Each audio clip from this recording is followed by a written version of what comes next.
The social media app TikTok went dark in the United States on the weekend, and it happened in the States and in a few other countries, but now it's back up. And for more on the ups and downs of these popular social media platforms, we have Annabelle Kwanhaze here. She's a sociologist at Western University who studies social networks and social change. Annabelle, it's good to have you. Thank you. Good morning, Andrew. So what's going on with TikTok? Why are we hearing so much about it these last few days? Well, there's a real saga going on, and it's hard to keep up, but it was banned. That started in April last year.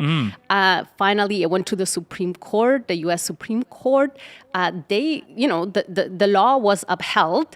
But then, suddenly TikTok, as a result, went dark. Users saw messages saying, we're sorry, but the app is banned, but potentially Trump could intervene. And then he did. So that's where we are now. Okay. It's back on. So it's back on. And could you just remind us, what is the root of this? Why are the Americans talking about banning it in the first place? Well, there has been a lot of concern, not just in the U.S., but also in Canada, around national security. And I think this kind of banner of national security isn't explained in a lot of detail, but it definitely has to do with the fact that the platform just collects enormous amounts of data on Americans and Canadians, and that potentially the data could be used in all kinds of ways, could be transferred. I think that is the number one concern is really where the data is hosted, what happens with the data, and how potentially algorithms could predict user behavior or even influence people's opinions. So then do we have a sense of how risky it is to use a platform like TikTok? We don't, and I think that is where we see a lot of the backlash from users in particular, because users are saying, well, why are you so concerned? What is really the implication, short-term or long-term? And it's funny that you mentioned that, because some of the users even gave up their data to, social media apps. They voluntarily gave their data up to the Chinese government. So we saw some really interesting kind of backlash happening from Americans in this case. Okay, so Trump then has TikTok is back. Do we know where it goes from here? We kind of do. Trump has given us some fairly clear indication, and I was kind of surprised about that because until recently there wasn't really a lot known. And Trump now indicated that there's going to be a venture capital that will be created with a 50-50 split, and there will be diversity. It will be diversified, so that means basically U.S. ownership. The problem, Andrew, though, that I think is at the heart of this is that we don't know what the deal exactly means, because a lot of the discussion has centered around the U.S., which has about 150 million, 170 million estimated users. Okay. But TikTok actually has 1.6 billion users worldwide.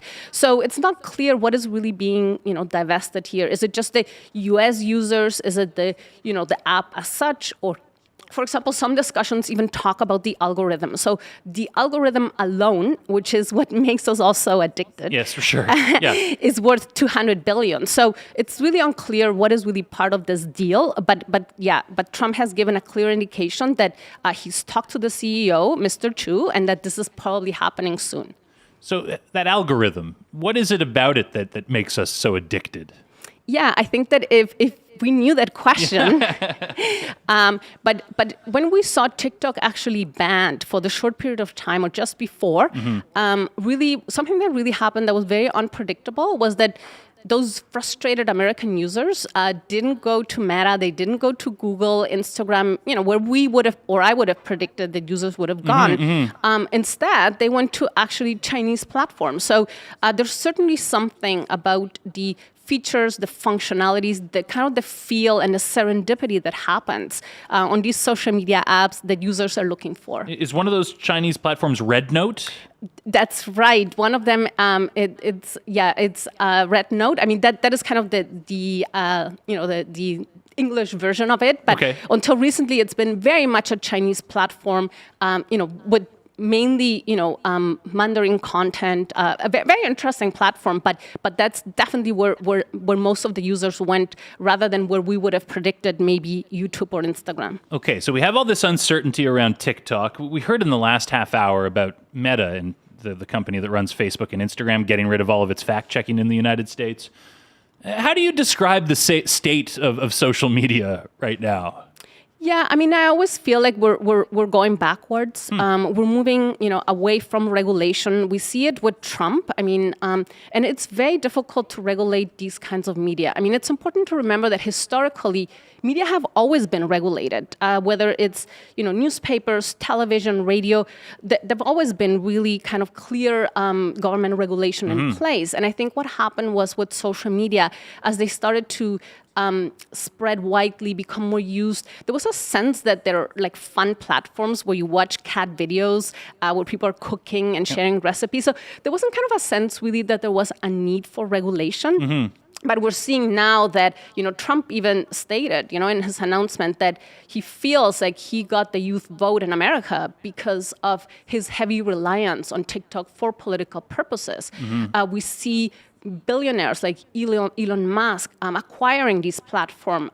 O'Leary really interested now in purchasing TikTok as well. So I think that we've reached a point where these platforms are really seen as very influential, as driving politics, and so there is really much more a need for regulation. So I'm really worried about where we are right now. Right, because it's already so difficult to figure out what's real and what isn't on these platforms. If they move even further away from fact-checking, what could they turn into? Well, and it's not just the fact checking. I think that is the problem here.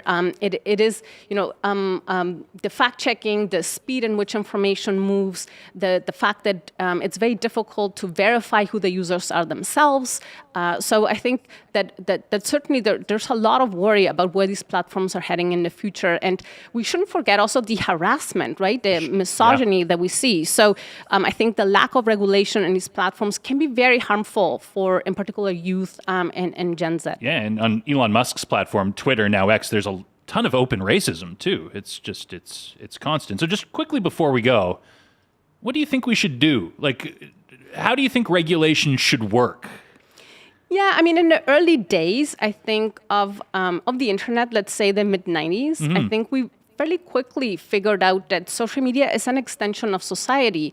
And that means that people also misbehave. So having clear norms, having moderation, I think is a good starting point. So think of any classroom with little kids, kindergarten. You start early. Your first class is probably about what can you do and what can you not do. And I think that we've moved far away from that in platforms. But I think that having kind of a clear sense of where is the moderation, how is it happening? How quickly is it happening? Because that is another big problem here sometimes, is that if you don't have moderation on scale, with information spreading so quickly, the harm can be done fast, right? Because people believe often the first thing that they hear. And once they go down that rabbit hole, it's hard to pull them out. Annabelle, it's great to have you. Thank you for coming in this morning. Thank you, Andrew.